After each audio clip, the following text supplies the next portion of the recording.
Assalamualaikum warahmatullahi wabarakatuh. Malam ni, malam nuzul Quran, satu malam rahmat bagi kita semua, satu malam yang menjadikan kita semua sangat-sangat berbangga dengan agama yang Allah berikan kepada kita. Kita patut bersyukur di atas nikmat yang Allah berikan kepada kita ini.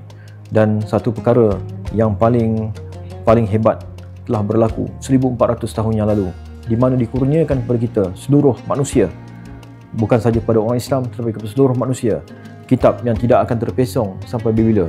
Satu mukjizat yang ada di dalam tangan kita, mukjizat yang dapat kita lihat, dapat kita sentuh, dapat kita baca, dapat kita rasa, dapat kita selami, dapat kita merasakan segala apa. Ini satu-satunya kalamullah, perkataan-perkataan, ayat-ayat daripada Allah yang tinggal di muka bumi ini. Ini satu-satunya komunikasi antara Allah dengan kita yang masih tinggal di dalam bahasa-bahasa Allah itu sendiri. Dan untungnya umat Islam ialah kerana kita diberikan mukjizat yang kita boleh sentuh, tengok, baca setiap hari, lihat. Jika kita rindu pada Allah, inilah tempatnya untuk mendengar kata-katanya. Kita ni, setiap seorang Islam ni, dia adalah ayat-ayat Quran yang memberi kesan kepada dia sepanjang hidup dia. Ayat-ayat itu akan berubah dari masa ke semasa, dari pengalaman ke pengalaman dan sebagainya. Bagi saya sendirilah, antara ayat-ayat memberi kesan besar kepada saya semasa membuat kerja-kerja comparative religion sebelum ni, ialah ayat yang datang pada surah At-Tariq. Mustahillah bagi seorang Nabi yang ummi, yang duduk di kalangan bangsa jahiliah ketika itu, diberikan satu wahyu dalam bentuk macam ni, pengetahuan sebentuk macam ni, dalam bentuk wahyu ni, dengan pengetahuan yang sangat-sangat mendalam yang hanya kita ketahui 1400 tahun selepas baginda diutuskan. Bayangkan, pengetahuan ini kita tak dapat akses kecuali hanya dengan teknologi yang datang pada abad ke-19. Surah At-Tariq, dia bukan sahaja bercakap tentang bintang At-Tariq itu, tapi bercakap tentang suatu perkara lain yang lebih besar daripada itu. Saya bacakan sedikit. A'udzubillahi minasyaitonirrajim. Bismillahirrahmanirrahim. Was-samaa'i wat-tariq. Wama adraka mat-tariq. An-najmu ats-tsakhib. In kullu nafsin lamma 'alaiha hafiz. Falyanzuril insanu mimma khuliq. Khuliqa mimma dafiq. Yakhruju min bainis sulbi wat-tara'ib. Innahu 'ala raj'ihi laqadir. Demi langit dan At-Tariq, tahukah kamu apakah At-Tariq, iaitu bintang dengan cahaya yang menembus. Tidak ada suatu jiwa pun melainkan ada penjaganya. Maka hendaklah manusia memperhatikan dari apakah dia diciptakan. Dia diciptakan dari air yang terpancar, yang keluar antara tulang sulbi dan tulang dada. Sesungguhnya dia untuk mengembalikannya benar-benar berkuasa. Ayat berkenaan dengan At-Tariq ini dah besar. At-Tariq dalam bahasa Arab ada yang terjemah apa yang datang dalam malam hari, dan ada yang menerjemahkannya sebagai noka, pengetuk.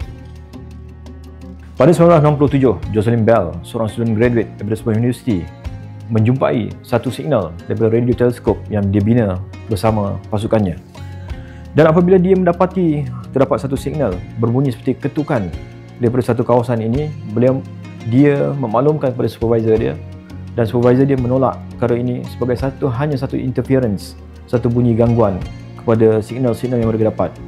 Tapi kemudian apabila diberikan perhatian kepada bunyi tersebut, mereka mendapati bahawa bunyi ini berlaku pada setiap interval tertentu dan datang pada satu lokasi tertentu. Dan apabila mereka beri perhatian, mereka sedar bahawa bunyi ini datang daripada sebuah bintang yang mengeluarkan bunyi seakan-akan pengetuk. Pengetuk inilah yang disebut di dalam Al-Quran sebagai At-Tariq. Mustahillah Rasulullah SAW boleh tahu perkara ini, kerana perkara ini hanya boleh diketahui dengan kewujudan radio teleskop itu sendiri. Ia tidak boleh dilihat dengan mata kasar, ia tidak boleh dilihat dengan teleskop optik, tapi ia hanya boleh dikesan melalui radio teleskop. Dalam Al-Quran menunjukkan bagaimana untuk mendapat bintang ini melalui bunyian tersebut, radio teleskop. Tidak hanya itu, dalam surah At-Tariq ini juga, bintang pulsar yang dijumpai ini, dalam surah At-Tariq ini juga disebut tentang Selepas daripada Allah SWT menyebut tentang bintang At-Tariq sebagai bintang yang menembus, Allah SWT menyebut dalam ni, memberikan maklumat kepada kita, menyambungnya dengan cerita kisah penciptaan manusia, di mana pada ayat 4 tidak ada satu jiwa pun melainkan ada penjaganya. Disambung selepas ayat mengenai bintang At-Tariq. Ini satu lagi perkara yang sangat-sangat besar sebenarnya. Kalau kita tahu bahawa dalam setiap tubuh manusia ini, dia ada logam-logam berat yang tidak boleh terhasil kecuali akan terhasil daripada letusan bintang-bintang seperti bintang pulsar seperti ini. Logam emas dan logam-logam berat hanya terhasil dengan letusan bintang-bintang pulsar ini. Bermakna Allah menunjukkan dalam ni bahawa kewujudan At-Tariq dekat situ juga berkait dengan kewujudan kita sebagai bangsa manusia. Subhanallah. Ini baru 7 ayat, 8 ayat kat sini. Dah macam-macam yang kita tengok.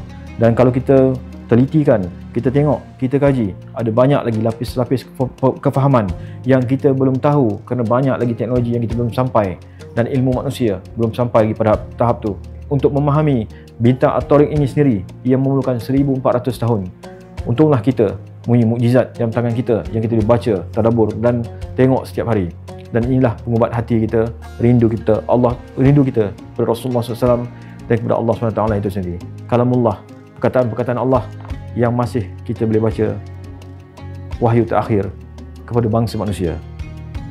Hargainya. Assalamualaikum warahmatullahi wabarakatuh.